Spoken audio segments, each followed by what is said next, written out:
So after the last couple of reviews began to develop a theme, I thought I'd continue with analysis on the current generation of mini-bots with a brief look into the little red tank fella by the name of Kingdom Warpath, who debuted a few years back in the Kingdom toy line's first wave, which, strangely enough, despite me getting most of the G1 figures from that wave at that time, I only grabbed him a couple of months back because he was on clearance, still overstocked at several stores. So is that an omen of bad things to come? Well, for starters, the robot mode is pretty good overall, but the proportions aren't quite on point. His feet are enormous, making up a massive chunk of the alt mode and looking a little disproportionate against his cartoon model, which was a little more well balanced. Aside from my issues with the feet though, he's alright. Only other downside is the kibble on his forearms could do with being a little cleaner cut than the way it's cut off. I really enjoy the shape they went with for the torso, and the head looks amazing, with the ultra contrast white face and black eyes being very striking. In terms of accessories, he has just the one, this pretty neat shield that you're supposed to apply to his shoulder. I really like it.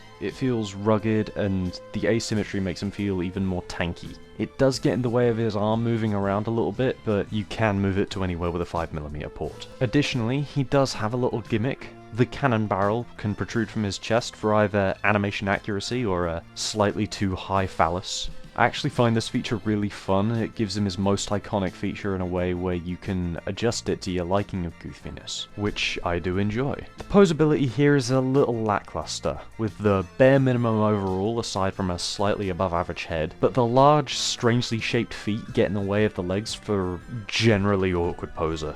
The transformation makes up for it though. This is so much fun. I love the way that the turret isn't overcomplicated for no good reason. It literally is just the armless, headless torso. And the way the legs work their way around so the knees can bend outwards to facilitate the arms moving in before closing up, it's just great. Unfortunately, it can't escape the new mini-bot curse of parts forming.